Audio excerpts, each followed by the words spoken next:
A lot of harm has been done by fundamentalist religion, and it's very important to face that. Not all of the analysis of the new atheists is false, and I have great sympathy with some of their criticisms of what one might call the unacceptable face of religion. But I would make several points. The first thing is that they run into an immense danger by lumping all religions together. And any classification that puts peace-loving Amish, for example, and Quakers in the same category as fundamentalist Islamic radical terrorists is almost useless. I've been, in fact, quite encouraged recently to see that Sam Harris publicly distanced himself from this attitude in front of Dawkins and co. and says, until we learn to differentiate between religions, we're going to outrage, and quite rightly so, people of moderate faith. So I think the first thing, and I said this to Richard Dawkins, that he, for example, wants me to distinguish between atheists. I pointed out that Stalin was an atheist, so was Richard Dawkins. Would they want me to attribute the kind of atrocities that Stalin committed to them? Of course they wouldn't, and I'd protect them against that accusation. So if they want us to distinguish between atheist and atheist, I think it's only fair to demand that they distinguish between religion and religion. So that's the first couple of points I would make on that. The second important thing is when it comes to Christianity, and of course I speak as a Christian, I can't act as a spokesman for other religions. They would have to defend themselves against these charges.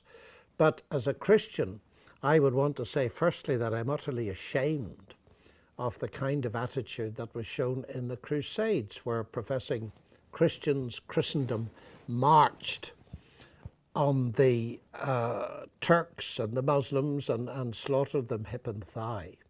And I would want to argue that this is totally unacceptable.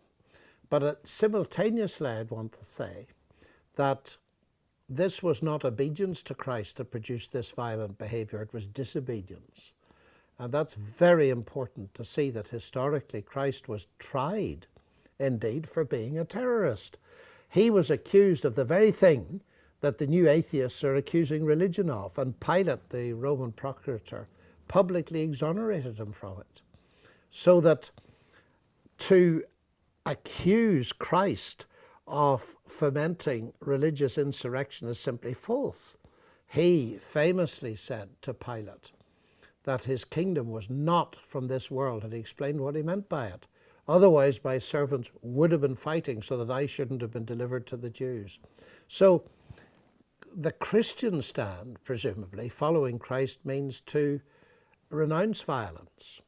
And I think it's immensely important to say that that's not true Christianity, it's disobedience to Christianity. But then we notice another and very important phenomenon. It seems to me the new atheists are very, very thin on their historical understanding. First of all, they want to make religion responsible for a great deal of violence and suggest that violence and cruelty lie at the heart of religion. But then simultaneously, they want to suggest that atheism had nothing to do with the atrocities of Pol Pot, Stalin and Mao Zedong, to name three of the leaders of the most atheistic regimes that the world has seen. So they airbrush out 20th century history. And Richard Dawkins says he can't imagine an atheist who would destroy Chartres or any of the great cathedrals of the world. Well, that seems to be abysmal ignorance of what Stalin did in Russia. Thousands of churches razed to the ground and Christians persecuted and so on. So one of the things that concerns me about the new atheist take on religion and on atheism is that they're wrong on both counts, and they're wrong because of their very superficial attitude to history. Now, I expect them to be very negative towards theology, but to have such a shallow and inaccurate view of history strikes me as very dangerous.